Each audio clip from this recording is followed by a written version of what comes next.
Good evening or, late night, and welcome to the late shift with Jason Watkins. I'm your host, Jason Watkins. And if you love college football, you know you're in the right place and a bunch of vampires. So before you forget, smash that red subscriber button, like our videos, and don't forget to ring the bell so you don't miss one moment of Hall of Fame college football. Norman, get out from underneath me, bro. Come on. Welcome in, everybody. Stephen G. Moosehead, Purple Orca. It is late over there on the East Coast, isn't it?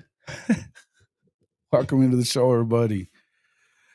I just wanted to get everybody's belief and feelings about this whole deal with the guy. This is super late night. Yeah, the late shift. Thanks for getting your likes in already, guys. I don't know how many people will get in here. It's all good, but just wanted to talk a little bit about this whole deal with Jim Knowles. It seems like a weak move to me. You guys, what do you think? Yeah, I don't know. It seems weird. Won't be here long, but I'm here. Oh, that's cool.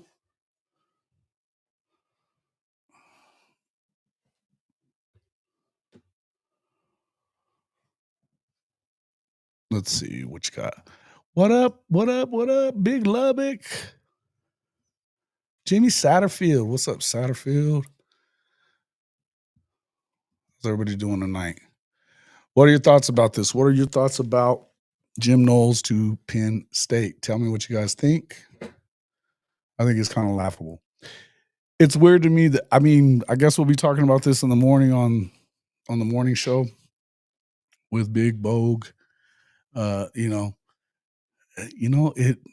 talked about Booty being undefeated. I think that narrative has taken a hit lately. It is what it is. It is what it is. It's been taking a hit lately. So we'll know that's what we'll get from him. It's no longer undefeated. So it is what it is. It's all good. But I just think I find it rather funny that this is the decision that he decided to make. Instead of getting close to home and having a chance to coach pretty damn good defense at Oklahoma, instead of sticking with Ohio State, where he helped kind of bring them into the Rockford Files. Yikes. That's old school.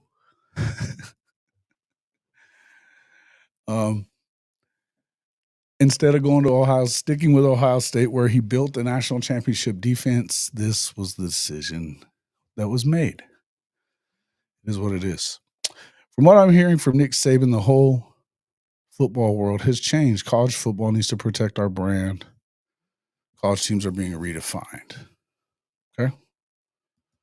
Glad it's over. Yeah, listen, you guys know what I felt coming into this thing. I didn't care whether they made the hire or not. I just didn't. And truth be told, does it really matter? No, it doesn't. This defense was going to be what it is either way, with or without him. Now, do you concern yourself with where the offense, where the entire team is headed in terms of CEO stuff for Brent Venables? I guess. But I think that you had to worry about that even if you got Knowles, to be honest with you. You had to worry about that either way because he still has to prove that he is a CEO and not just a head coach or not just a defensive coordinator masquerading as a head coach. I think that that's clear. And Notre Dame as well. Yeah. That's true.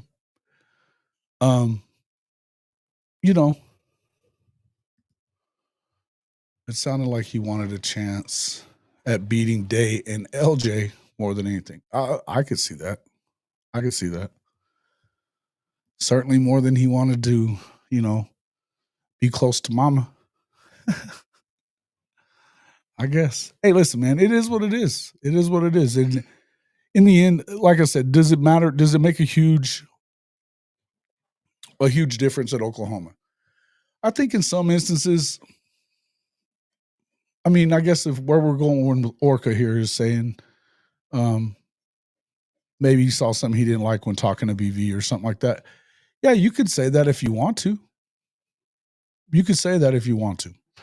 But in the end, I don't think that. First off, we're not going to know that. Nobody's ever, unless he comes out and says that or something like that, which I doubt he does. Because no matter what, even if he made whatever decision it was that he made for whatever reason, you're not going to want to burn bridges where you don't have to. If there was mutual respect there and something, I mean, you never know when something like that could turn into a good thing for you, or, maybe something else comes up later on down the road. I don't think that you go and burn those bridges publicly and say those kind of things publicly. So maybe if that is the deal, we're not going to know what that is either way. Now,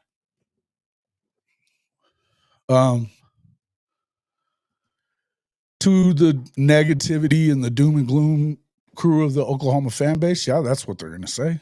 Of course they are. That's just what they say. It is what it is. But to me, I'd care less about what those clowns say more and more all the time. Those dudes are out there and they're never going to be happy with anything. If they would have found something to doom about, I said this to somebody the other day, if they make the hire, they're going to doom and gloom about it. If they didn't make the hire, they're going to doom and gloom about it. It is what it is. Oklahoma needs to hold our standards. Winning on the field must return. Oklahoma has not begun to show they are champions in this new era the way we were before, 25 years out of the championship. Yeah, it's been longer than that for Notre Dame, and they played for it this year. You know what I mean? The bottom line is nothing really comes of. We can sit here and speculate and say that it's not good and blah, blah, blah, blah, blah. But in the end, yeah, you got to go win either way. You got to go win football games either way. And here's what I would say to that is that I think that was the facts. That was true no matter what. That was true whether you got Jim Knowles. It was true if you didn't. But I still, call me a sunshine pumper if you want to. I don't care. These guys they won 6 games without an offense last year. Without an offense. It was a junior varsity at best offense, and they won 6 games, one of which was against a talented Alabama team. Talented, albeit flawed. I give you.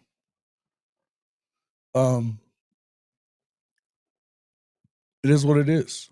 They're going to have to do it no matter what. And yes, winning cures it all. They're not that far away, though, as a lot of the doom and gloom people say that they are. But I think that within the next 2 years, you're going to have to win either way for him to stay. And maybe even less than that. I mean, maybe this is I guess if there is a signal that it sent was that maybe he didn't feel like Venables was maybe he didn't feel that Venables was safe and didn't want to go through that. I don't know. It's a good question. What's up there, Bishop Frank?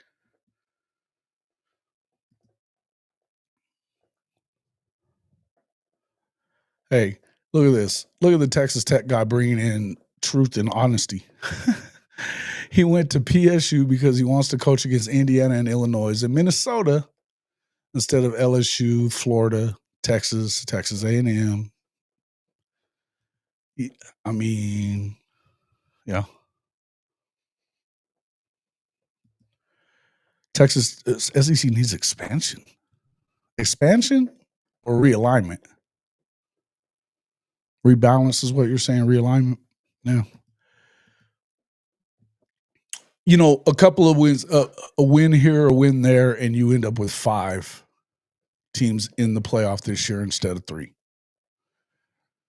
Ole Miss doesn't lose that game to Kentucky early in the year. They're in. Alabama either beats Oklahoma or Vandy. They're in. Without a doubt. Either one of those games should have and could have happened, right? It is what it is.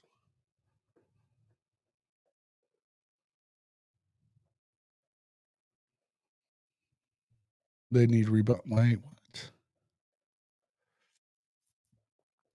Bring in Baylor and Duke. What does that got to do with you? What are you doing? Why are you trying to cheapen what the SEC is here, Orca? Why? Come on now. I don't know that the SEC needs to do anything. I guess this is something we're going to continue to talk about, though, as far as that, as long as the offseason goes on, because chances are I think they need to make a few changes. I think that they need to, I don't know that it's necessarily divisions. Maybe they go back to divisions and that kind of helps it out. You balance those divisions out a little bit. You don't have anybody playing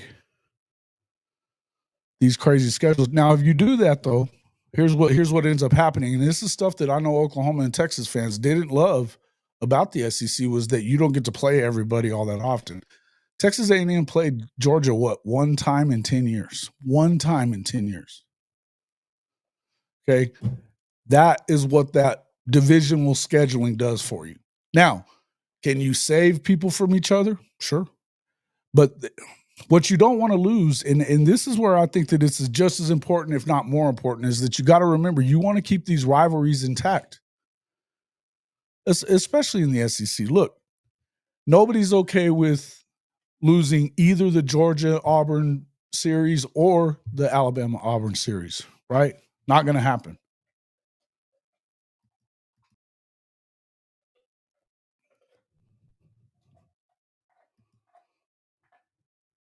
Big Ten won the last two natties. So what? All right. Big Ten won the last two natties. Fine. Wake me up when they win 13 out of 16. Wake me up when they consistently put more players in the NFL than the SEC does. Wake me up when, any of that stuff happens without them playing the bullshit schedule that they play. Come on, bro.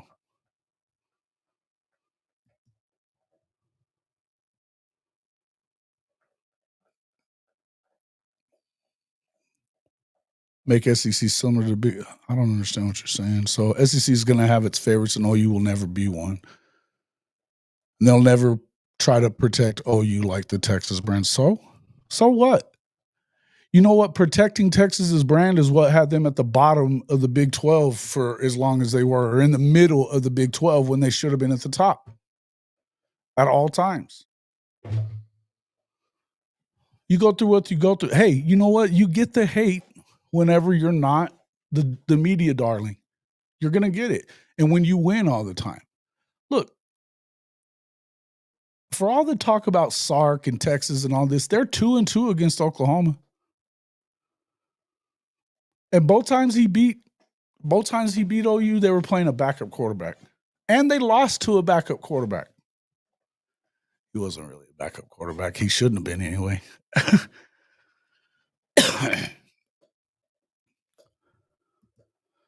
Huh? You did? All conferences need to go to pods, so you play everyone more often. You can have a mini playoff within each conference. I think they're getting big enough that it's kind of coming to that, right?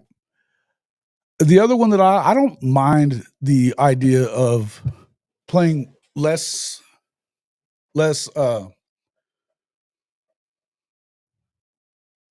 conference games and playing against the other conferences too, to where you kind of work that out where each conference slots 1 to 16, and you play one of those you play the team that you coincide with in the ACC, in the Big 10, in the Big 12, SEC. Why not? Why wouldn't you do that? Because then you can balance the schedule out a little bit more, and you can really know who's the better teams. I like it that way. Then you can also probably keep some more of those. Well, I don't know. I don't know that necessarily works out with keeping rivalry games, but it could help.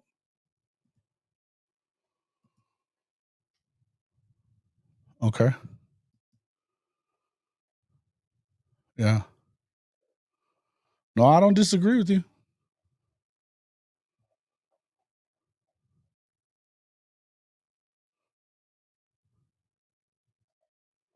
Yeah, that's right. Well, and look, Big Ten was able to balance it without going to divisions too. They didn't have to do all that. Now, is it going to get really balanced if you continue playing all your rivals? It's going to make it tough. It's going to make it tough because I would tell you that if you think about like Alabama and who they consider their rivals and who they were going to keep as their rivals, it was going to stay with obviously Auburn, Tennessee, and then LSU was going to be their third one, which that's what pissed Saban off. He didn't like it. But that was going to be their three rivals every year. Tennessee, on the other hand, is going to always have Vandy. Now, do you believe Vandy's going to stay really good? I think I got to see that first, right? Then they're always going to have who else? Alabama, right? Who's their third? It could be, it should be Florida. That's always been a big one. But if you take those two programs, Alabama and Tennessee, who's got a tougher rivalry schedule? I don't know, right? It is what it is. I also would tell you that I don't really care about anybody bitching and complaining from Alabama about who your rivals are because they are who they are. But like for Texas, you get a Texas fan, they'd be bitching because they're going to get A&M, Oklahoma, and Arkansas. And those are really three big rivalries. They're going to bitch about that because those are their Super Bowls.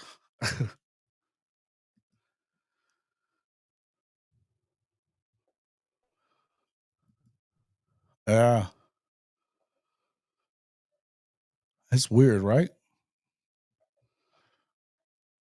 I figured when he left, it was going to be Oklahoma also. I mean, look, that just messed with the narrative about Booty being undefeated, man. I don't know. Either that or his price to keep old girl just got higher. Yeah, Texas. Yeah. It doesn't matter what they want. It doesn't really matter what they want.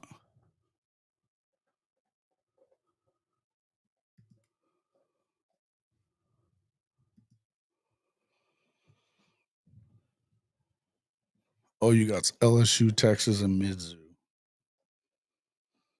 Mizzou's way tougher than Arkansas. Today they are. Do you really? All right, Orca. Now I'm going to have to mess with you if you're going to sit here and act like that's going to always be the damn same. Because Missouri's not good. Missouri's not good. And Arkansas, they are what they are.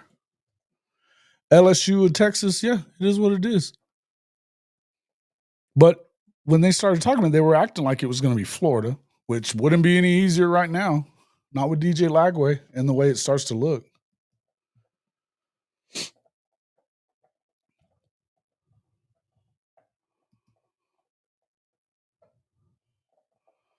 Yep. Okay, so yes. See, where did y'all hear that first? That Michael Hawkins is going to be a Heisman contender? You know where you heard it first. It was right here on Hall of Fame College Football. I've been saying it. Whatever, bro. Mizzou ain't nothing. I ain't tripping on Missouri. They're going to fall flat to earth again this year. And in the end, they're the same as Arkansas. They're the same as Arkansas.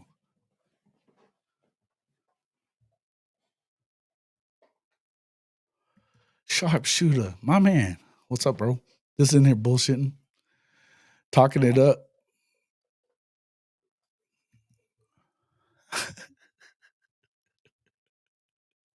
Whoa. Oh, man. What are you up to, Sharpshooter? You want to jump in with us for a little bit?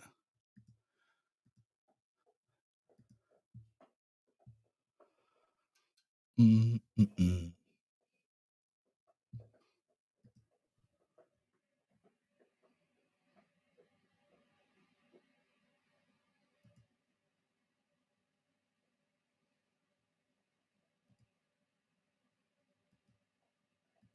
Let's see. What else we got?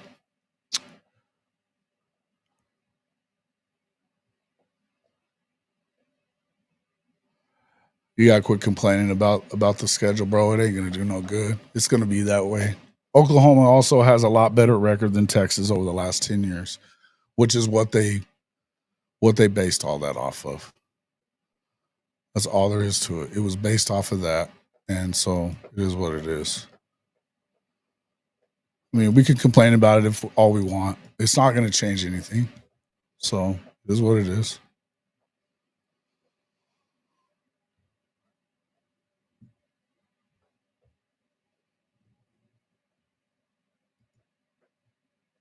Let's see.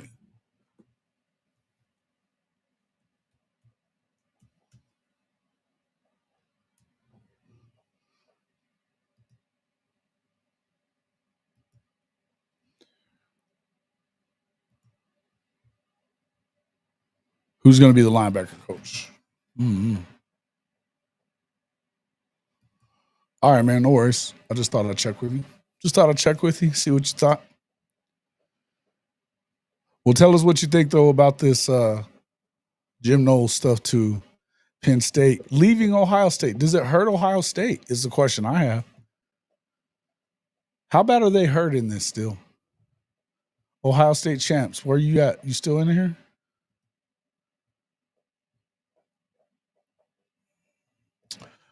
Who is going to be the linebacker coach? I don't know, man. I think that they can still make that hire of. You can still go ahead and go with old boy from Clemson, make him the quote unquote defensive coordinator. I mean, we know the truth right now.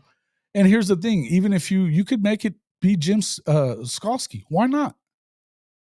I think he knows exactly how Venables wants him coached, as it is, right? I think he already knows that.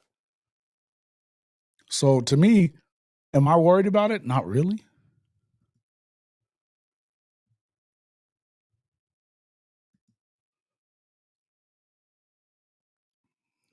Well, they could have beaten them. They almost did.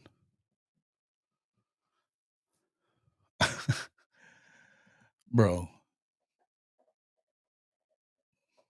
Orca. You got to be kidding me, bro. Got to be kidding me. They got lucky and got the only reason they got where they got when they got beat was because they played the group of 5 champion and a crappy SMU. Stop it. Yeah. You better start adding some context here, bro. Come on.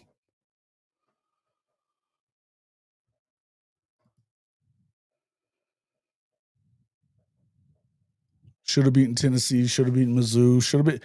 Well, and that's all the thing. Again, Oklahoma did all that. They went 6-6, 6-7. If you want to count the bowl game and make a big thing about the damn bowl game, go ahead. 6-7, fine. They did all that without an offense, with 2 coordinators that didn't know their ass from. What does legend say? Good apple butter, something like that. I don't know. The guys didn't know what they were doing. And you had 9 guys that you lost for the entire season, or for the better part of the season anyway. They lost their season to an injury at some point.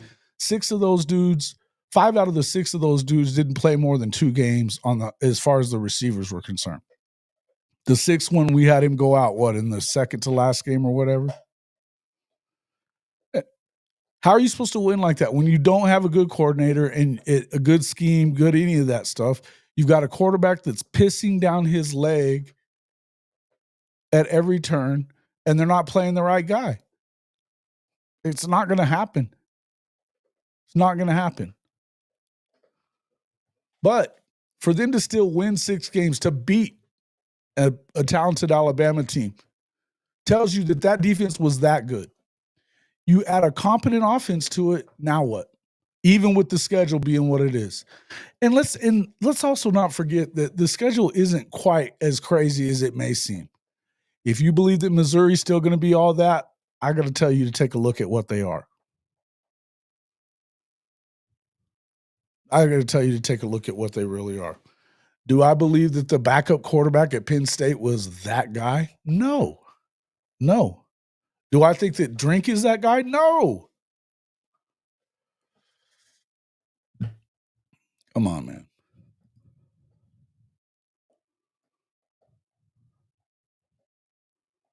Yeah. Penn State is going to suck. Watch Sid mark this down. Huh.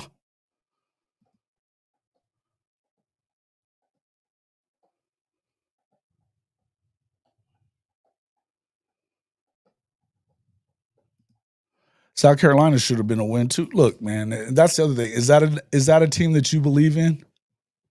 If you believe in Beamer, I got to ask you what is it that you believe in? They didn't beat anybody of significance. They didn't. And that includes Oklahoma. They came in and got that win. Oklahoma, that's how bad the game plan was. The game plan was so bad that they had Bauer Sharp tabbed to go in and block, not just chip on him, but block All-American edge rushers.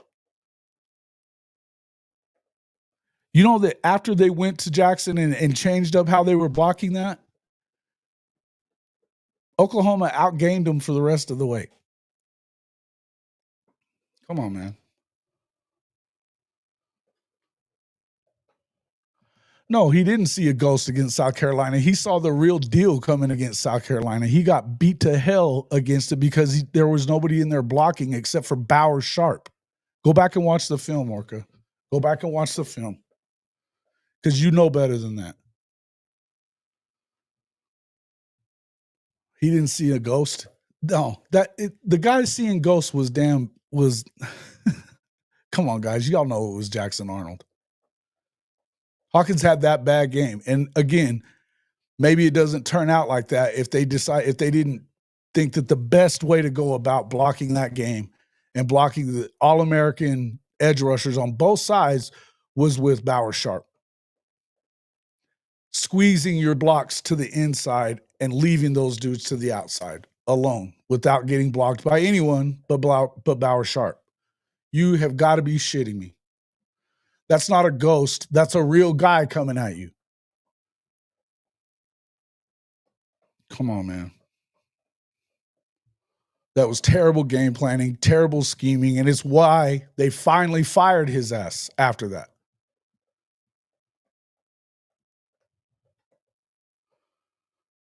He was pulling her and lost confidence. Dude, stop it.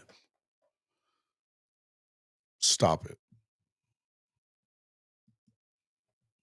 That's not what you were watching. He was pulling what early? There's not early. Those guys were in the backfield on him. He had a fumble and 2 interceptions. Yeah, he did. He had a bad game. It was a bad game. That bad game was thank you to that bad game plan.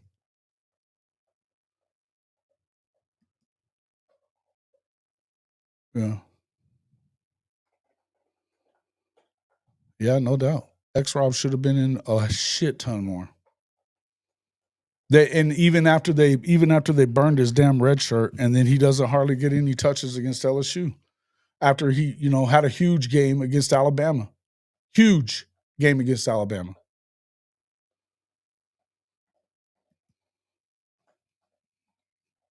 Look, that rotation is definitely a concern for me.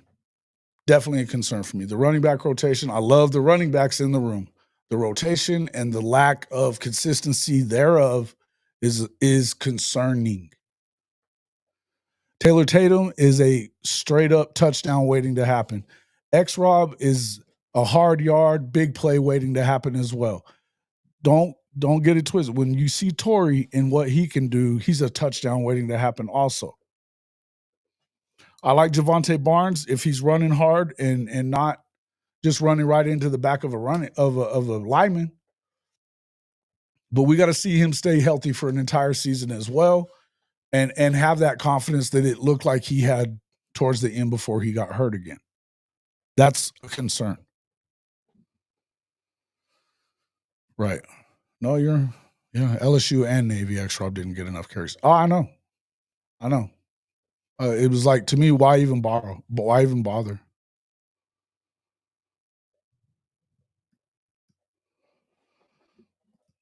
Well, here's the deal. You have a new coordinator in charge of things now. You have a new coordinator in charge of things. And I mean, Maybe they still go after DeMarco in Dallas. I don't know. Who's the running back coach there? It sounds to me like there's still an opportunity for him to move on. We'll wait and see, I guess. We'll wait and see, I guess. But to just say that it's not going to be it's going to be the same, I don't necessarily agree with that. I think that a lot of it's going to come down to who does this new coordinator like. We've seen that he likes to he'll get into a jumbo package with, freaking 3 tight ends and under center to run the football. You're going to probably want to do that with a bruiser guy like that.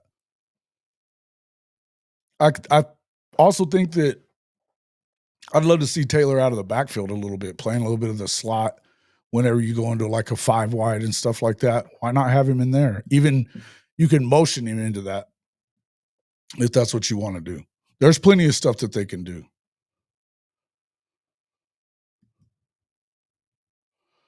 Yeah, hey, and is your receiver back in Lubbock now? Did I hear that correctly the other day? Sawchuck would benefit from Arbuckle's. Okay. Well, here's the thing. I think you're going to have to show that. I think you're going to have to show that when you get there. Now, the question is where's DeMarco's head going to be whenever it comes to all that stuff? I don't know, but I would tell you this. I believe that this is a kid that knows that there's a lot that they have to do, a lot they have to prove, and I don't think that they're shy about making the decision about who they want to see and why. And if Seth Luttrell could go in and say, nope, I want to see this guy, and this guy, why can't he? And the truth of the matter is, as a coordinator, I would be less apt to worry about the blocking scheme. I would go to Bill Bedenbaugh and say, look, this is what we want to do for this game necessarily. This is the scheme that we're wanting to do this game. We're going to have to do this XYZ good. So I need you to build us a blocking scheme for this game. And we want it because we want to do this. That's cool. I think that they'll work together on that. When it comes to skill guys, I think he's going to be less apt to make I think he's going to be less apt to allow the position coaches to make the decision on that. I really do. I think that he's probably going to be more along the lines of, we're going to have so-and-so in, right? I want a heavy dose of this guy and that guy. I don't think that's a lot to ask. And on top of the fact that with EJ, I think he knows Arbuckle in his way. I don't think that he's concerned about that. They've worked with a lot of the same guys. You know?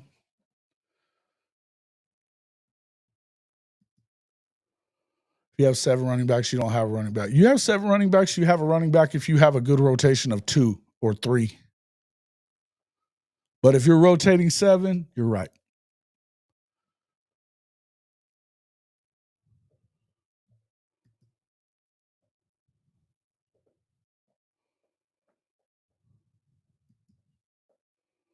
Lincoln ran the eye with that Bama QB we had. Oh, with Jalen? Hey, listen, that's okay.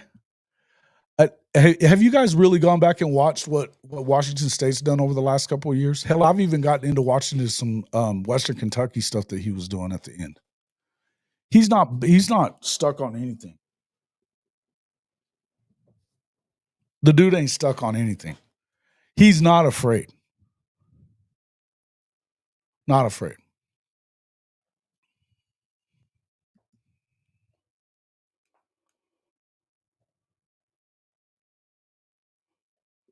Huh.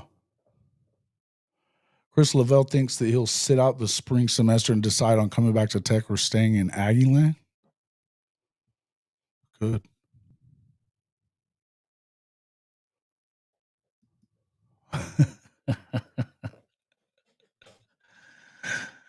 Quote of the day, Big Trap said in reference to Penn State, the house that Sandusky built. Shout out to Big Trap. Yeah. All love for Big Trap. With Mateer, we better have the schooner push installed. Yeah.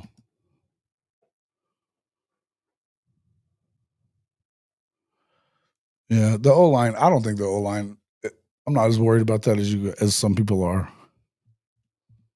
Not as worried about that as some people are. I think that the guys that, well, to be honest with you, you've got a couple of guys that had to go in and have some cleanup stuff done. I think that may push them to the back and allow some of these younger guys that are more athletic to get an opportunity. You look at a guy like Isaiah Autry-Dent. He's 6'7" and 320 now. You know, we're talking about Logan Howland. He's not even 300 pounds, and he had to have that surgery. I don't know what's going to happen there, but that should be a concern. To me, I like the guys that they brought in. The guy from Stanford looks like he could probably play guard or tackle. Same with the guy from Western Carolina, Simmons. He looks like he can do the same. I'm a fan of Eddie Pierre-Louis. I'm a fan of Isaiah Autry-Dent. I'm a fan of some of these guys, these younger guys. I like Logan Howland. I like what's his name? The redhead kid. Like him too. I think some of these guys are going to be good. Jake Taylor, hopefully he's back healthy, ready to rock and roll. I think there's some guys that they're going to be in good shape. Yeah, you hope that it doesn't take 6 weeks to figure it out. You do. But I think that if it does, it's not a situation where you're like last year where you're just scrambling to find somebody because you don't have anybody healthy. I don't think that's where we're headed. And I hope that it's not where we're headed. I think maybe if that's the case where you've got some guys that are banged up early in whether they get banged up in spring or maybe early in fall camp, then probably going to need to back off some of the ones versus one stuff when it comes to those guys. Don't get them hurt. We talked a little bit about that. Obviously, I wrote that column about that and just talking a little bit about it. It does concern me that they do so much good on good. But I'm all for building up intensity and, ferociousness and all that kind of stuff. But I think there has to be a line, right? There has to be a line. And when the injuries start coming, that's where the line is. Back off when you need to. Crank it up when you need to. You know what I mean? Crank it up when you need to.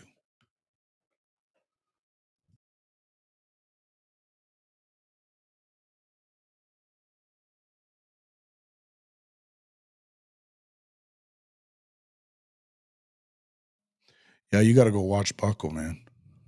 You got to go watch them.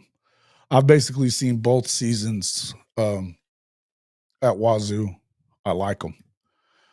They run a lot of different stuff. The Go-Go, I like the Go-Go too. I've watched a little bit of it. Heath Ozeda is who I was talking about. My man. Thank you, Zeiss. Hey, Zeiss, do you have a show that I didn't know about? I just saw something about that recently. You have a show?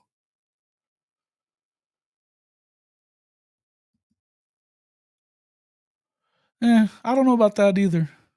That's not what I said. Don't be putting that shit out there as if I said it there, Orca.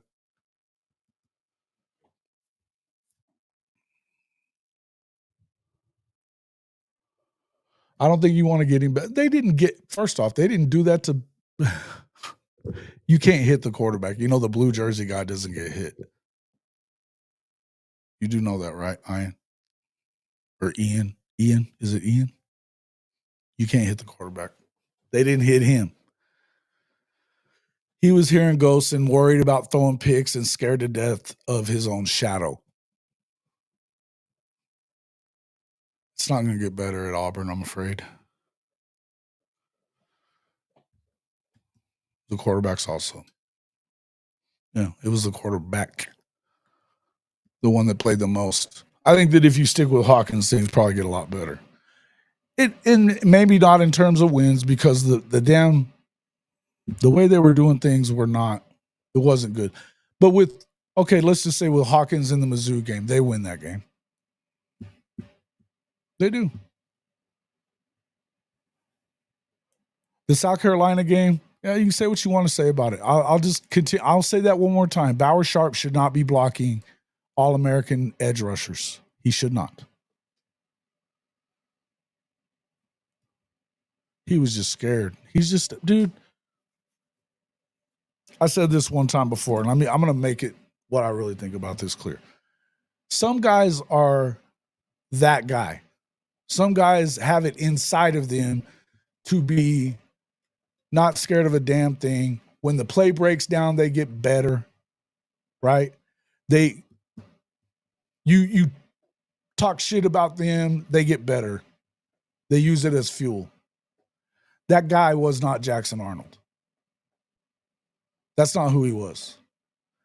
He acted like he never watched social media. That's all he did was watch social media and listen to the shit that people, dumbass people sometimes were saying about him. And he made what those dumbass people were saying true because he was afraid. Baker Mayfield loved it when people talk shit about him. He still does. He still does. Let him talk. It gives me fuel. That's the kind of guy that those dudes are straight up dogs. They're dogs. If they were a different build and a different player, they would be like, I look at Baker Mayfield, he'd be, if he was bigger and, a little bigger and like say he was Stutzman size, he'd be an unbelievable linebacker because he's a dog. Some guys ain't that dude. Some guys ain't that dude. Some guys can take adversity and get better from it. And that's not Jackson Arnold. He's never had enough adversity. Who's our running back and ride them cats? Say, I'm with you. Not having a QB coach was hurtful. Absolutely. Absolutely. And again, I would contend that once Hawkins had that guy in the room, he would have benefited from it greatly. And I think he's benefiting from it greatly now. I think that if Mateer were to go down, and I don't want that to happen, because I'd love to see Hawkins get a year of working with this guy and get that red shirt back and be ready to rock and roll whenever Mateer's gone. Because, look, I don't think it would be that hard to see John Mateer end up being in the Heisman conversation. I really don't. That means you got to win at least 9 games. But I don't think that that's out of the realm of possibility, guys. I don't. Do I think they're going 12-0? No, I don't. I don't think anybody's going undefeated in the SEC, to be honest with you. Nobody. I just don't see it happening. Can I see them winning 9 or 10? Sure, if things fall right. If this defense is what it was, even kind of what it was last year, which I think it may be better. But let's just say it's equally good, and you have an offense that is allowing you to play complementary football, staying on the field, not giving every team an extra 3, 4, 5 possessions, then I think you're going to be in damn good shape to win 8, 9, 10. Damn good shape. Now, that's where we'll know, is Coach Venables taking the next step as far as game management is concerned, being the CEO kind of stuff. He's going to probably have to call the defense, but you could call that. You could have that defense from him, from where he is. If you bring in a guy, think about it. If you bring in the guy from Clemson that's worked with him forever, knows exactly what he wants, same as Zach Alley, you can have that game plan ready to go and in his hand, and he can call it. And he'll know what it is. So, if he needs to make corrections during the game, he will. But again, I'm not worried about this defense. I think that there's guys in there that you can do that with. There just are. Hell, Todd Bates can call the damn defense, for God's sakes. He's been around him long enough to do it. Brandon Hall.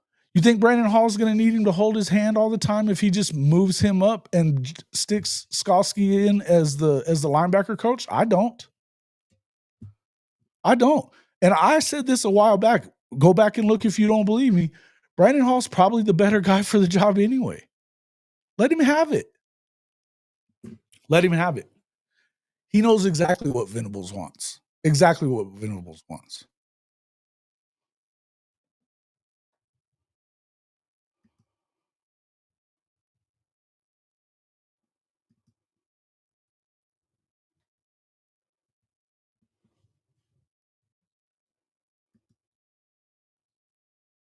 Yeah, you couldn't be.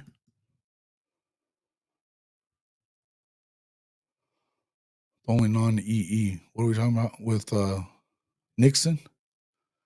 9-3 prediction. All right.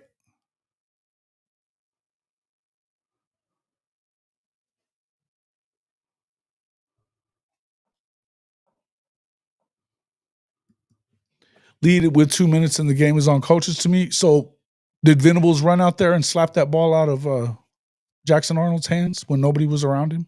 Was that him? I mean, was it? Don't forget that you got to pay attention to all that shit. And that I do. And if you're going to say stuff like that, I'm going to call you out on it. You better come with better than that. Is Blaylock in her? I think he is. I'm not positive about that, but I think he is.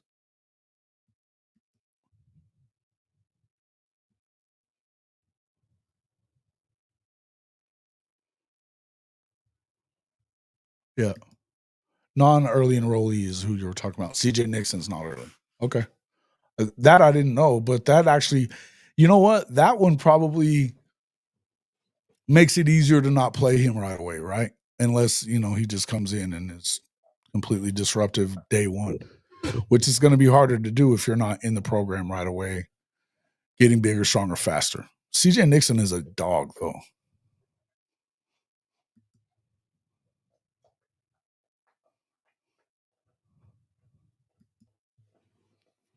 Yeah. Well, again, so that's what I mean. That's what I mean.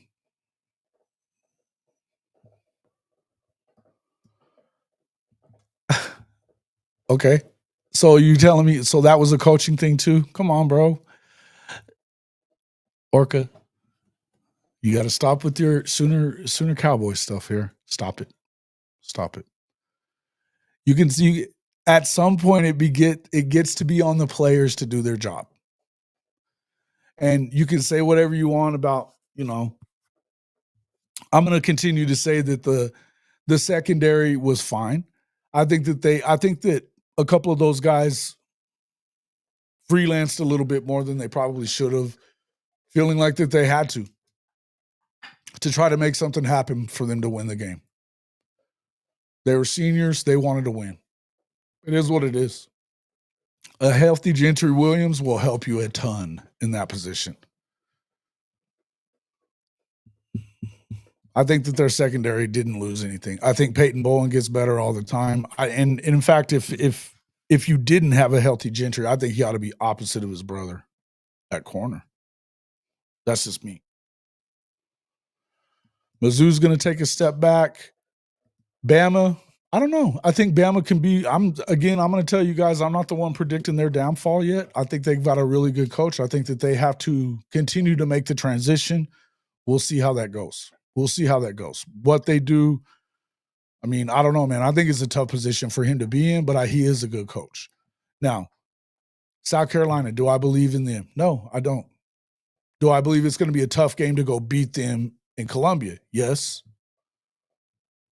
But do I believe in them overall? No, I don't. And I think that I think that they will look at that game as this is a win for us.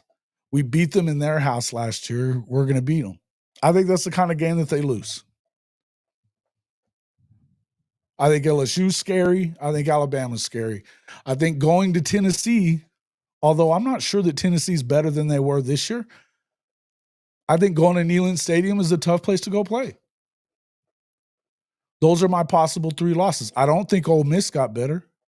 Quarterback-wise, I like their quarterback. But they didn't get better on defense. They got worse. They didn't get better as far as their running game was concerned because they're not putting out all that money for portal guys. That was a one-time thing. It didn't work. And until they get the same kind of a state law where you can actually funnel your NIL money through the school and that comes back to you, that's not going to happen. And that's not going to happen a lot of places, by the way. Georgia has that, and Oklahoma has that right now. Texas, I think they're pretty close to doing the same thing. That's not something that they're going to wait around on. But I know that we've heard that there's Texas boosters saying, nope, I'm not going to give that money again until we start getting a return on it. which means that the legislature will take care of that immediately. As far as Aggie's concerned, I don't know. I mean, we don't have to play them, so I'm not worried about them. As far as Texas is concerned, are you worried about Texas? You're always worried about Texas. It's fucking Texas. They've beat us when they're trash and we're good. We beat them when we're trash and they're good. It happens. That's a rival. Do I think that they're all that in a bag of chips? No, I don't. No, I don't. I think that they've got talent. I think that they have a lot of guys that played a lot of football that are not going to be there anymore, and they have to get good. They have to get good with the newbies. It's not going to be that easy for Texas. It isn't. You think Okie State takes a step back from 3 wins? I think they could.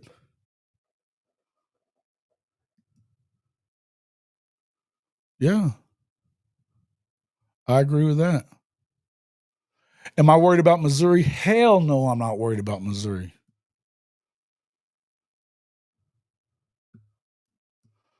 No doubt. Tennessee could take a step back. I think so.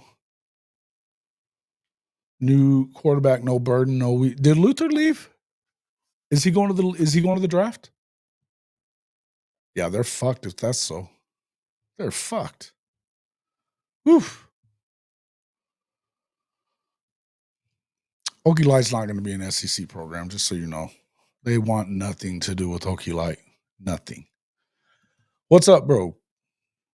What up, Texas? Horns down. Welcome to the show.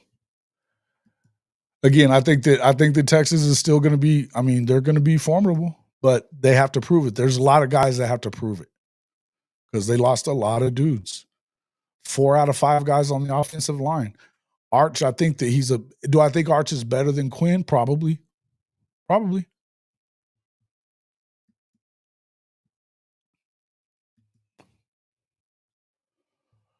There you go.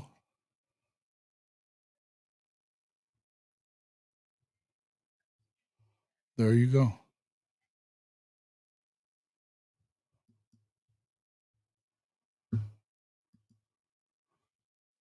They can't afford to have another. They can't afford to have another 9-3 year. I don't think. I think that hurts them. Michigan's going to be a critical game. Yeah, it's a home game. I think it's a game that you need to win. I think it's a game you need to win.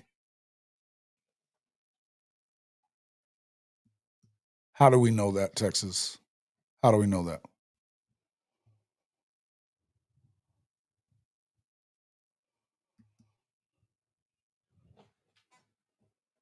We keeping all receipts. Should.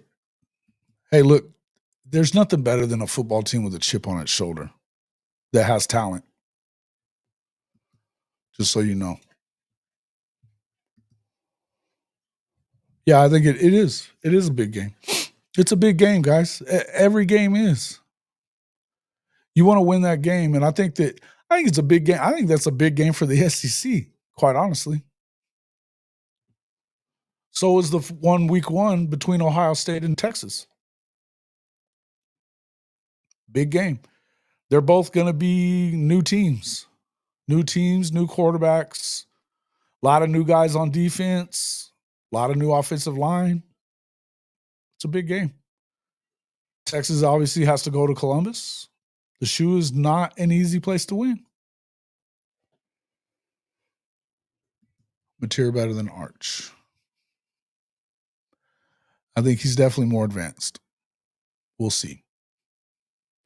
Look, I think that Arch has proven that he's a little better than we expected that he was. Oregon takes a step back. Here's what I'll tell you about Oregon. Oregon has some stud receivers. They've got stud running backs. And Dante Moore is not a chump. Dante Moore can make throws that Dylan will never make. And if he learns something from that offensive coordinator who, look, he had Dylan Gabriel in the mix to win the Heisman. In the mix. The year before, he had Bo Nix Well, I think he ended up finishing second, didn't he? Or was it Penix? They were close. It was pretty close at the top. This guy, if they're going to go with Dante Moore, and they didn't get anybody in the portal, so if they're believing in what they've got there, they may be better than you think. And again, I don't know how good the Big Ten really is.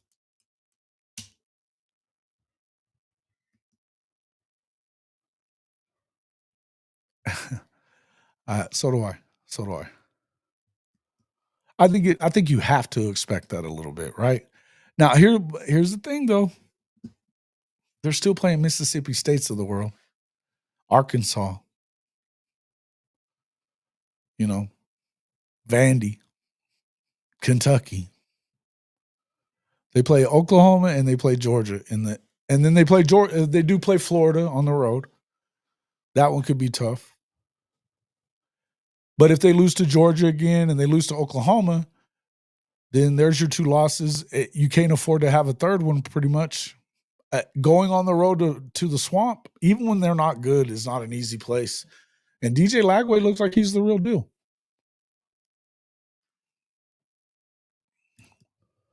At the shoe, he did. He did indeed. Yep. No doubt. LSU, Florida, and OU get better, and that makes it harder on Georgia, Bama, Texas, and Tennessee. Agreed. I think so too. I think overall I think that you're seeing a change at the top in the SEC. Right? I'm not ready to just write Bama off yet. I'm not ready to write Georgia off yet, but I don't know about their quarterback situation, and I haven't really loved their offense in the last few years. I haven't. Even with Carson Beck. Because unless we're talking about Carson didn't look great whenever the tight end went out of there. Their best 2 receivers, when they weren't playing last year, there was times that they looked shaky. And they didn't have the same schedule that they played this year. Now, do I believe in Ole Miss? Not really. I think offensively they're going to be good. I think they always are.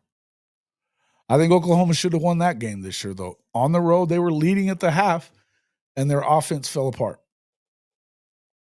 They don't have a defense like that to be able to make those adjustments and hurt you on the other side. You get them down, chances are it's over. Mississippi State, are they going to be better? I don't know. I don't know. I like their quarterback situation, but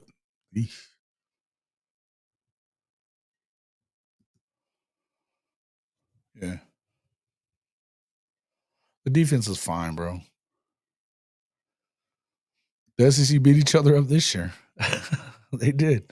I think what you want less of moving forward, if you're the SEC, I think you want less. I think you're going to have to find a way to schedule this thing to not get your better teams beat up as much. But the truth is, I don't know that you can really redo what the Big Ten did this year, because there's more good teams in the SEC than there is in the Big Ten. The Big Ten is the epitome of top heavy. And look, I'll tell you that I like Ohio State. I think they're real good. They always are. They were hurting until Jim Knowles got there and made them better on that side of the ball. They were not good. For about 5 years, it was worse and worse. They're going to have to get better. They're going to have to hold it up on that end. Now, with the guys that they got coming back, they possibly could, but who's going to play quarterback? Who's going to be their guy there?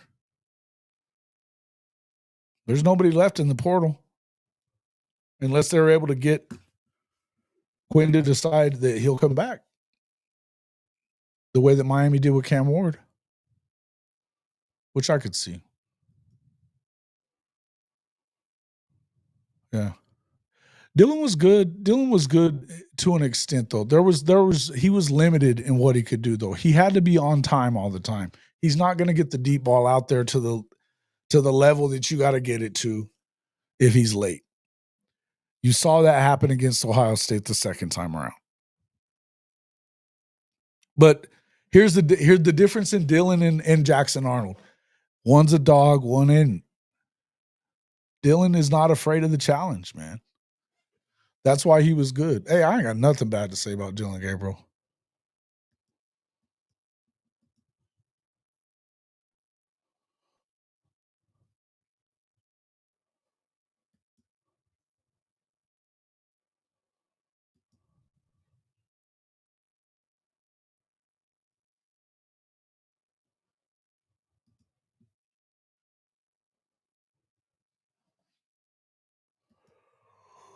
What player on offense and defense are on my watch list?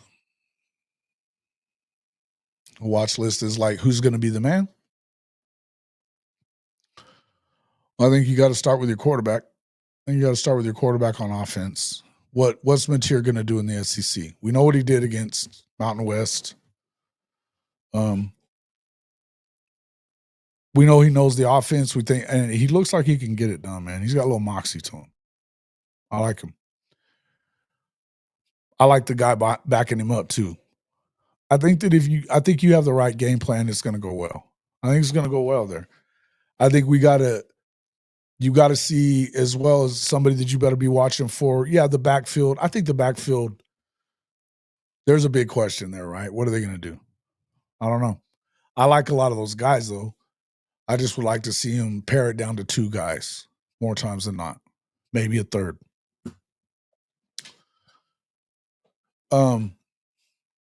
But I like Giovanni Gibson a lot. I think we need a good year out of Burks. I think Deion Burks needs to play well. If Deion Burks plays well, then I think Jaden Gibson, Giovanni Gibson, any of those guys that you went and got in the portal, I think they all can be big, right? But I think it all is going to start probably on the offense, on the quarterback. Yes, the offensive line needs to do its job. I don't think that's a question or a secret. But I think that if you're looking at overall who they are, what they're going to do, I think you're going to go as your quarterback goes almost all the time. So I would start there. On the defensive side of the ball, take your pick, man. I think they're all good. I think that you might see something crazy out of Danny Okoye. I think you might see something really good. I mean, PJ, does he finally stay a little healthy and become what we expected him to be already? Good. I think that front 7 is pretty freaking good. And I think the front 4 is unbelievable. I think it could be any of those guys. I think that Nigel Smith could make a big impact this year. I believe that Jaden Jackson and Dominic Williams are going to do their thing. I believe that Stoney and look, I like the entire defensive tackle position. I just like it. I think they're good. And I think that you're going to get Nigel moving inside and out. I think that Nigel he's going to play a lot where Stoney does, but he doesn't have the weight there that Stoney has. So I wouldn't be surprised if you see him on the outside some too.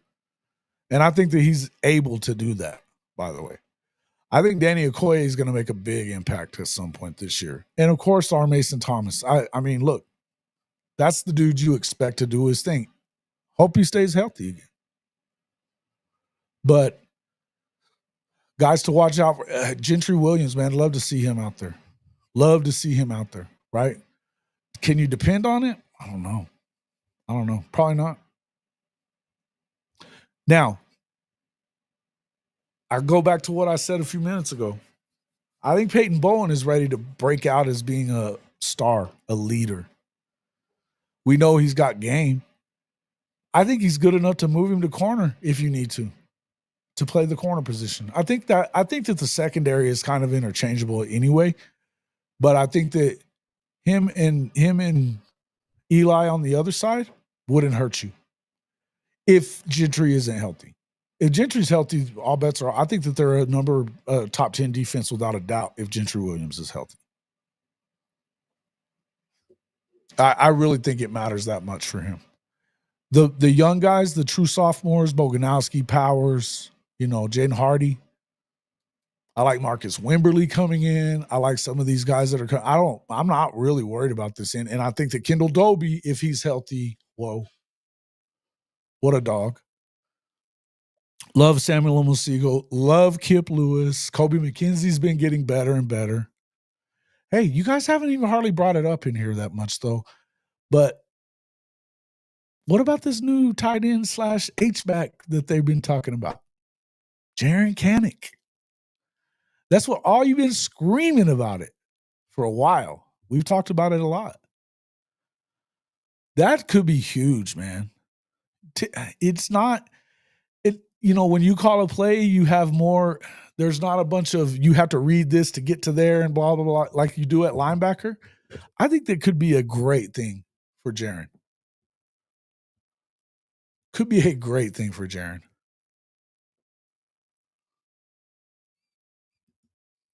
Bro, that's be a fun-ass game, huh?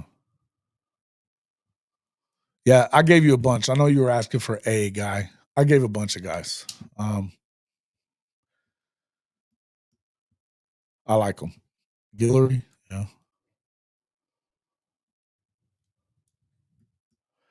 Yeah, they so deep. I think Nigel in the same place Stone and Okoye were in last year. That's where he was last year.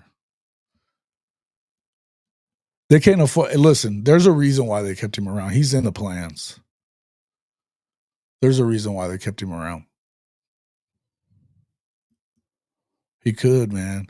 And listen, man, he's so big and strong, and he does have that speed. So, not even just talking about making plays. I mean, being able to block, looking for somebody to hit, because he loves contact. We know he loves contact.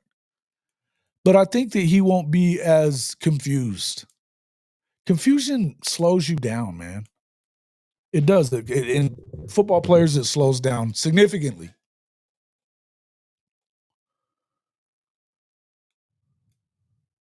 What?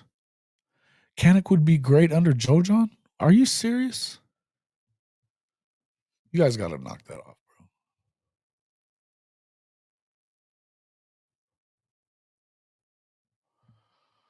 bro. They're not even Jojon hadn't been on the road. You know that, right? You know he hadn't been out recruiting.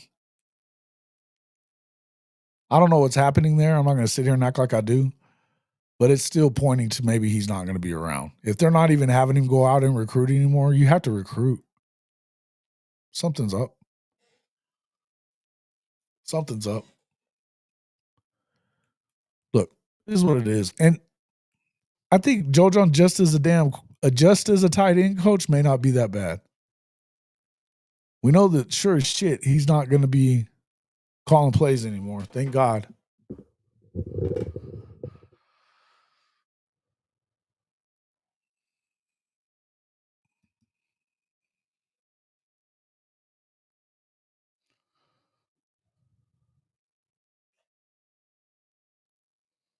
Yeah, they're stacked. Okay. Yeah, they're stacked. So what is that? But again, what does that mean? You're saying he's not going to play? I think they're signaling that he is going to play. Otherwise, they wouldn't have given him the money that they gave him to keep him around.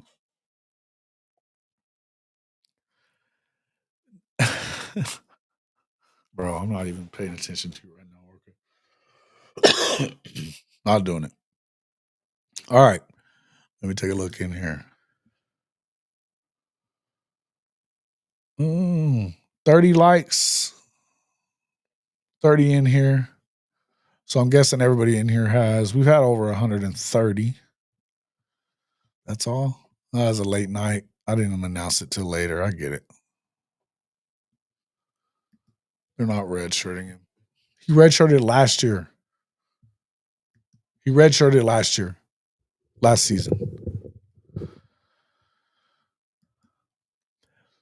Yeah, that would have to stack that weight on him. I still think he's going to be he's going to be a mixture between what they are. And I think sometimes you can do that, right? There's certain instances that you could have a lighter guy on the inside.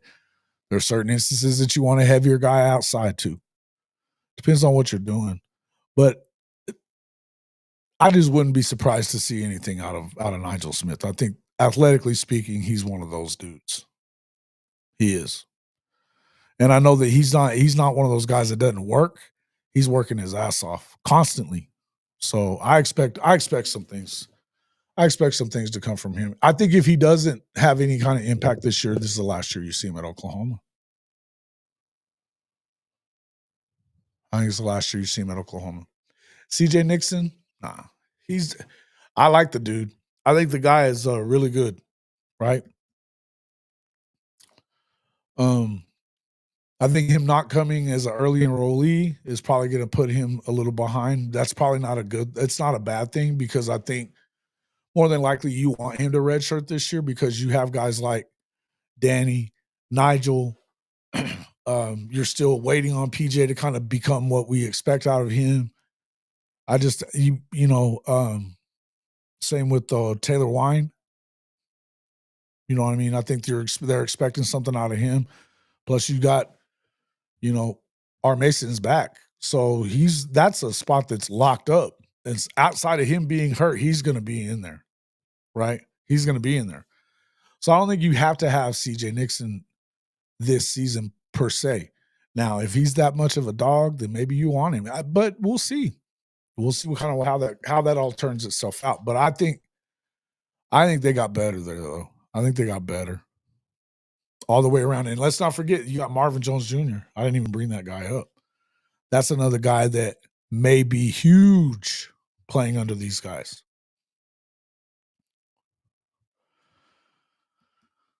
Dude, that's all he does is put in work. He's been doing that since I've been paying attention to him. Same thing. His coaching at Melissa said that he never stops working, ever. Yeah, I got you. No worries. Yeah, Nigel's a dude. He's a dude, man. I think that the hope is that he contributes somewhere. The only reason I think the concern where I would have with Nigel is that if he's not stacked that weight on and they're talking about putting him on the inside, I think you need to put him where he can play now. So, because I don't see him hanging around whenever he was as sought after as he was coming out of high school, if you go 2 years without getting him on the field.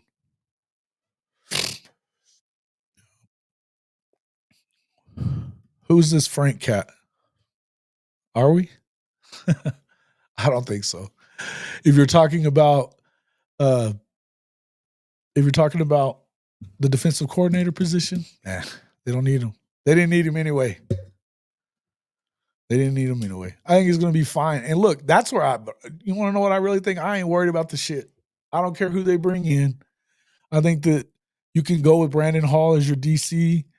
Coach Venables is going to do what Coach Venables does. And I think that you go out there and roll the dice anyway. And it doesn't really matter who it is. I think coaching the linebackers, Skalski can do it. I don't think you have to worry about that. He can do it. I don't think it's a problem. Now, if you bring in old boy from Clemson, fine. That's cool too, because he's already a linebacker coach. In the end, none of the shit really matters. It's BV's defense. He's a better defensive coordinator than Knowles was. He is. So if he has to continue calling the defense, so what? I also think that you have enough continuity in the room that he doesn't have to be completely focused on it either. You get the game plan down, you can trust the guys in that room. Bates, Brandon Hall, even Jay Valai and those guys, you can trust those guys that they know what you're doing. That's all there is to it. OU's going to be fine on that end. They're going to be fine on that end. Goodwin, yeah. I mean, you could bring in Goodwin, and it's the same kind of thing. It's the exact same thing.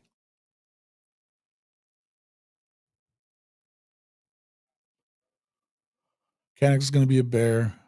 And sign me up for the Gibson and Gibson train. Yeah, dude, I love those guys. I like, oh man, why do I always forget that kid's name? That other receiver. The one that was at, I think he was at Southern Illinois or UCLA, one of the two last year, but he's been to big programs. He's a good player. I think any of the guys that you brought in at receiver, any of those dudes, you need, first and foremost, you need Burks to step up and be that threat, speed threat guy that can take it to the house. If Jaden Gibson's back and strong, he's going to go be that alpha male that you wanted him to be. 6'5" guy. I think Ivan Carrion could step up and be big for you. I think that I believe in Giovanni Gibson. I think that his speed, I think that his route running ability is probably what I love the most. I love it. When Gabe was talking about him on the In the Weeds, when he had him on the In the Weeds, shit.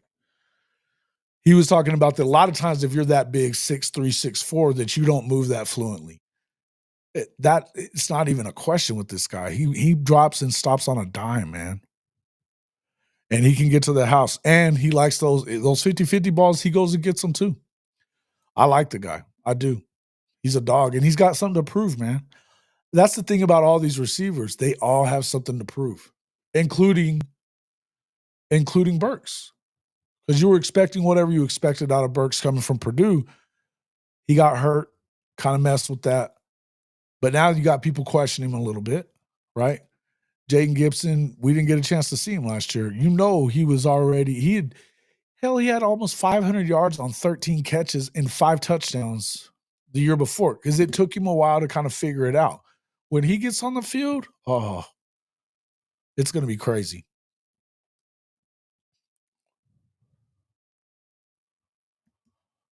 Yeah. I kind of noticed a little bit of that on Twitter earlier. I noticed it. Oh, it should be personal. It should be personal. Well, I think that was a weak ass move. If you want to know what I believe, I think it's a weak ass move. I don't know why he felt like that was the right one. Because, I mean, now I think that Ohio State has a bunch of new guys. Now they're a bunch of talented ass new guys, a bunch of dudes that are 4 and 5 stars, right? He helped recruit them. Feels like that would have worked out pretty well for them still. I think it's a concern for Ohio State that he's not there because they were struggling before that. Now, who they bring in, I don't know. But then I also think, then you look at Oklahoma. Oklahoma's loaded on defense, man. Loaded. He comes into a situation that, if anything, he's got to change his language up a little bit, and he's walking into very similar situation as what he had last season at Ohio State. Plus, Mama's right there. I don't understand it. It doesn't make no damn sense, man.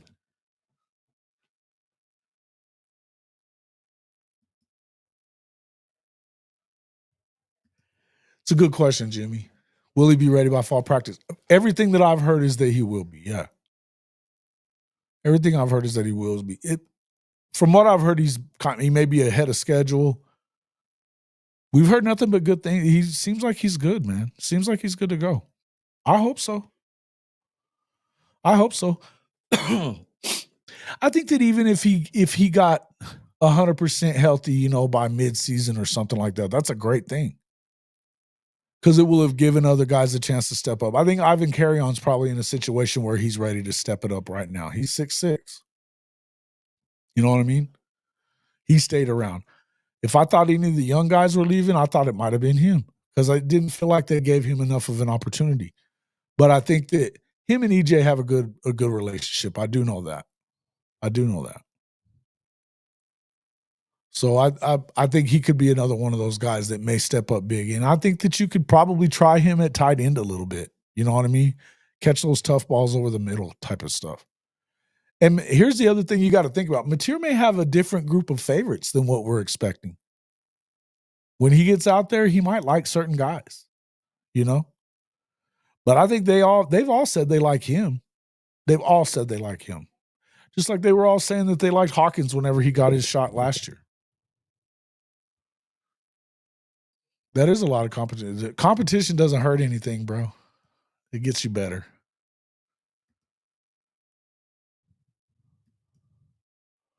Yeah, no doubt.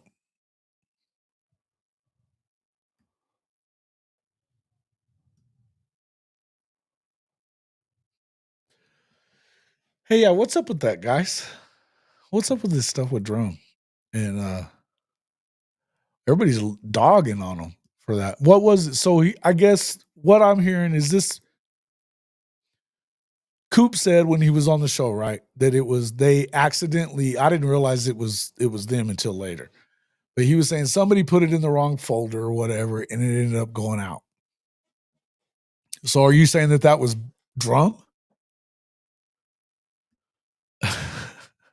Easy.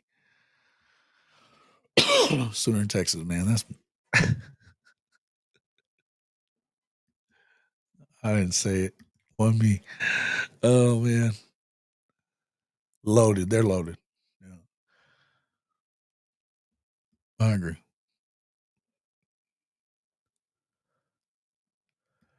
At least I'm not as hated as OU Insider right now. Am I hated? Am I hated, Orca? I don't give a fuck about who hates me and who doesn't, just so you understand that.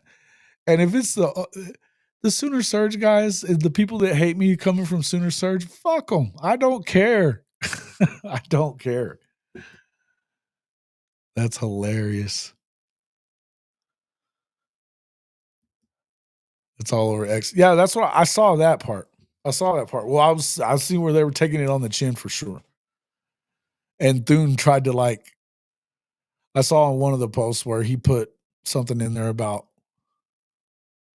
that an employee made a mistake or something like that, but I couldn't tell who that employee was. I don't know. I know, but listen, I'll put it to you this way. I had a video ready for if he became the defensive coordinator.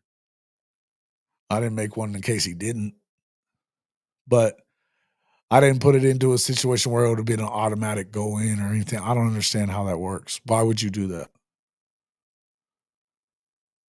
I don't.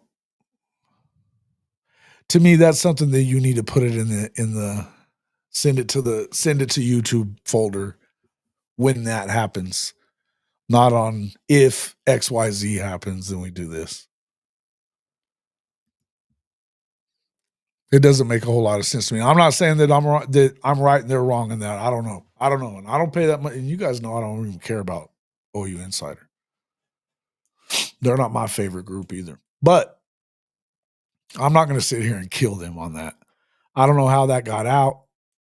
It doesn't make sense to me. It's kind of funny, and they definitely look not good right now. But I think as easy as the Insider guys, any of those guys, whether it's Scoop, because I mean, right now, think about it.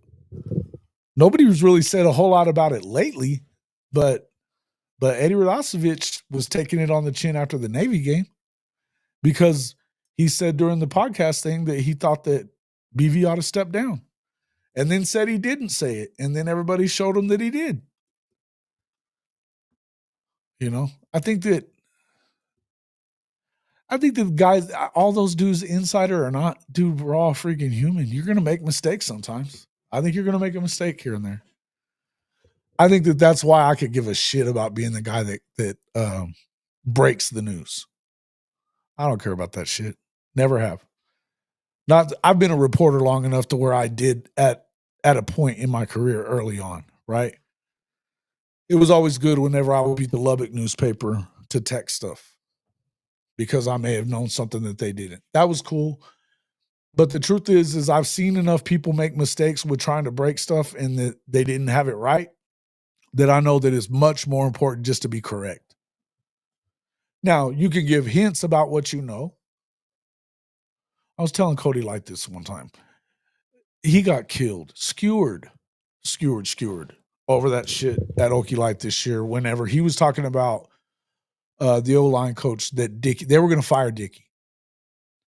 And I believe they were going to fire Dickey. They ended up firing him, right? But he was finding out that and I'm sure he heard this from a source. I know he did. And I know he believes his source, and I don't think that he was wrong. Where he was screwy on it was that he wanted to make sure that he said it before anybody else did, and so he let it out there. Well, it hadn't not enough people knew about it yet to where they were going to back him up once he said it. Okay. He knew it early. And you know what he could have did? Now, let me just say this. What happened was Gundy and them came out and said it wasn't true. And chances are, I mean, in the end, I think now he's vindicated in it, but I don't know that anybody sees it that way. But they came out and said that's not true, and they may have very well completely – they didn't fire him at that moment because of it, just because they could, because they hate his ass. Gundy and them hate his ass. So he's getting killed on X. This was – I don't know. I think they were probably 4 or 5 games into the Big 12 season at this point. And I hadn't really talked to him much since he acted a fool over there, right? On our show that day about BV. I hadn't really talked to him much. But I love the dude. I can't help it. And I got a hold of him and was like, look, what the hell's going on over there? Why are you getting killed like this? And why are you apologizing? I didn't love it that he was apologizing to these people. I said, am I to assume correctly that you heard that from a source and you know that it's true or whatever, blah, blah, blah. Yeah. Okay. So why are you apologizing for it? And I was like, you're going to have to eat this. You brought it out early. But here's the thing. Had he just come out and said, you know what, guys? And here's the other part of it. I told him, I said, your source is probably a little pissy at you for letting that out there, right? Yeah, he kind of is. Right. I said, so you know what you would have been better to do? To say, look, guys, this offense is trash. We know it's trash, whatever. But I know from a source that I believe 100% in that help is on the way. Help is on the way. That's all he had to say. Soon, help is on the way. Soon is a word that soon is relative. It's a relative term to what? Soon could be the end of the season. Had he had just said that, then when they fired their asses at the end of the year, which they did, they would have been like, oh yeah, he was right. He was right. He told us that. He would have gotten just as far with the Okie Light fan base by doing that than if it would have worked out exactly how he went, by saying it, by being the guy that scooped it. It's stupid. It's stupid. Just be right. Just be right. Salt and sugar look the same. Also, Scoop employs Joe C. Jr.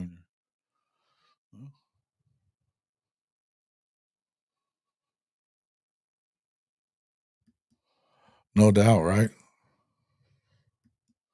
Well, Gundy hates them because not everybody's not. He hates them if they're not in his boat, if they're not into kissing his ass. But you see how he acts with them these days. He's full of shit, man. The dude is full of shit. Which, I mean, I have respect for Cody for that part of it, that he doesn't mind taking him to task. Now, he forgets sometimes, and then he'll go right back to being, well, he is a really good coach. Bullshitter. But that's the whole point is those dudes, the point I was making is that Brandon and Parker and the Sooner Scoop guys and the guys at 247 now, they're all so worried about being first. Fuck, who cares? You're going to make your little predictions or whatever the hell. You think it's going to happen this way. If you go out there and say, and you know what, if you're wrong on the predictions, so fucking what? Who gives a shit? He really hates Traber. Isn't that your Sooner Surge guy's like favorite dude? Traber. There's some wacko dudes in the OU space too, man. Even in the traditional media spots. They're all weirdos, man. They're all weirdos. We all are. Anybody who's in this shit here, you got to be crazy to do this too. You open your nose to people. But I will go back to this. Am I that hated? Am I that hated? Why, over the Sooner Surge guys? Come on, fellas. First off, I don't give a damn. I don't give a damn. And I went in there. Everybody wanted me to go in there and have that conversation tonight. Nobody wanted to hear what I had to say, though. You asked me a question and then cut me off. You asked me another question and then hang up on me. I don't know. What'd you want me to say? Did you guys really think I was going to go in there, fall on the ground, and beg for fucking forgiveness from those guys? Come on. Come on. It wasn't going to happen.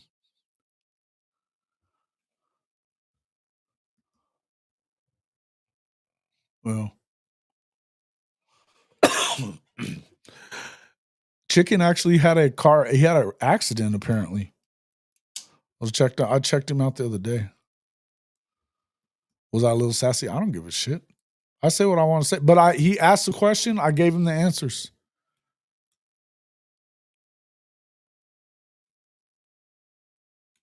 I gave the answers.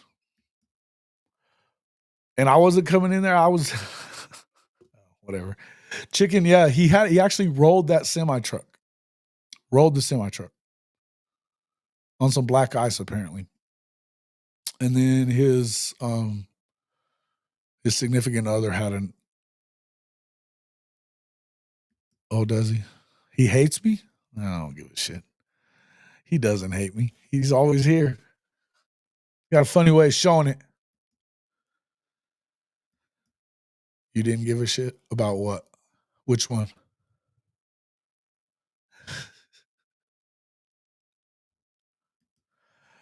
Yeah. I didn't know. I was responding to I'm not the most hated in the space. I didn't know I was even up there for you got to be a little bigger than I am to be the most hated. But I don't give a shit, even if I was. I'm going to say what I mean. I'm going to say what I feel like saying. And I don't give a damn if it pisses everybody off. Just so y'all know that. I don't give a shit who it pisses off because I tell my truth. I say what I mean in here all the time. Whether you agree with it or you disagree with it, I tell you how I feel. And I give you a reason for why I feel that way. Every damn time. Every damn time. I'm authentic to how I feel about things. And I'm not just going to change the way I feel on it or not bust chops over it. And what do I feel about that channel? I think that they mean well, but I think they're negative. I do. And I think that they allow the negativity to go on because it's popularized their show. And I think that that's fine. That's fine. You can do whatever the fuck you want. But when you do that stuff and people bitch at you about it, then you get what you get. The negativity is, well, oh yeah, no doubt. Yeah, because the clown ass outlaw of college football is in that comment section tonight. And Killer Breeze, who's it's his little fucking simp. Yeah, I said it. Fuck them. Fuck both those clowns. They're clowns. They are. And I don't care. It's fine. There's going to be certain people that aren't going to appreciate what I had to say. They're going to like it. They're going to hate it. I don't care about that. I don't care about that. I don't care about what Lori thinks. I don't care about what any of them people. I don't care. Chester, fuck them. Don't care. They were talking a lot about this channel and what I was saying for a long time. I said something back. They've had fun with it since then. They continue to talk shit. They send people over here to talk a bunch of shit to me and say this and that. I don't care. I'm still going to continue to be the way I am. I'm going to say what I feel like needs to be said.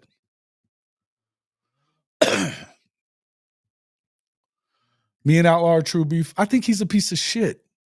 Yeah, that's true beef. Fuck that guy. He's a piece of shit. No two ways around it. He says I called him racist. I didn't. I probably insinuated it, but I never said it. But he is a piece of shit. I'll say that over and over again. Fuck that guy. Don't care.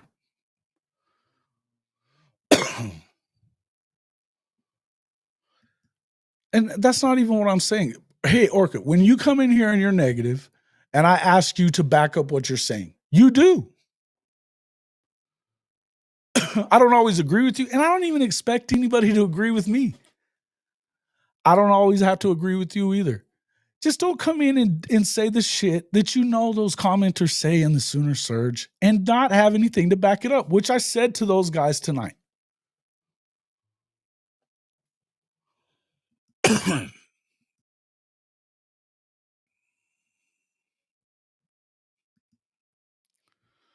Yeah, you could just say he's a piece of shit too. It's true. Nah, you're all good, guys.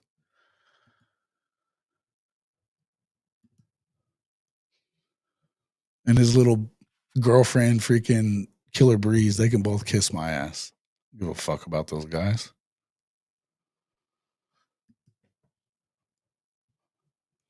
Bitch made is what they are. See, y'all got me wound up. Shit.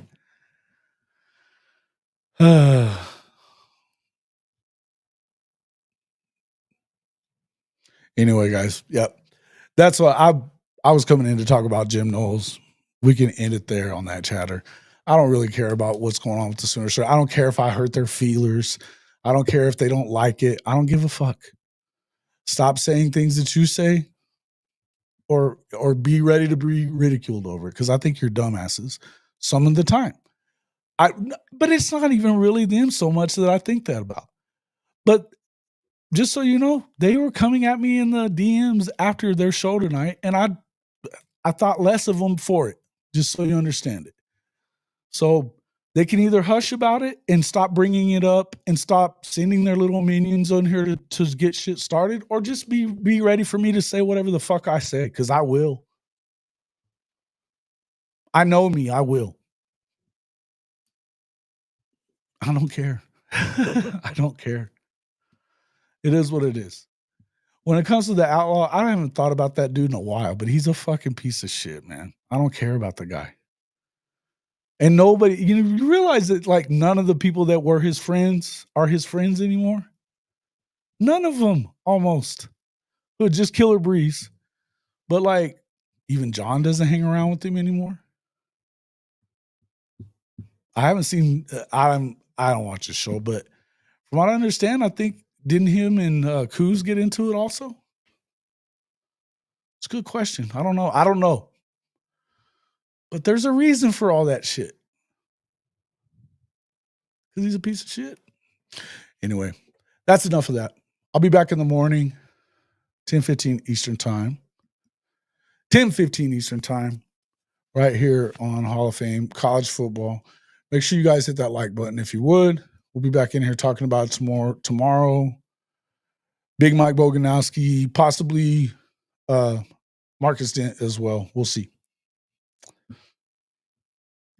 We'll see. All right, guys. Yeah, it is good. I'm not expecting anybody to take my side, Orca. I don't need anybody to do that. I don't. Just so you know. I'm not asking you guys to take my side. I don't need that. I can stand on my own 10 toes down and say what the fuck I want and go toe to toe with you anytime over any subject when it comes to Oklahoma football. If I have an opinion on it, I will stand 10 toes down on it. That you know about me. I don't need anybody to do it. And yes, Boomer Sooner, horns down, all that stuff. See you guys on the next one.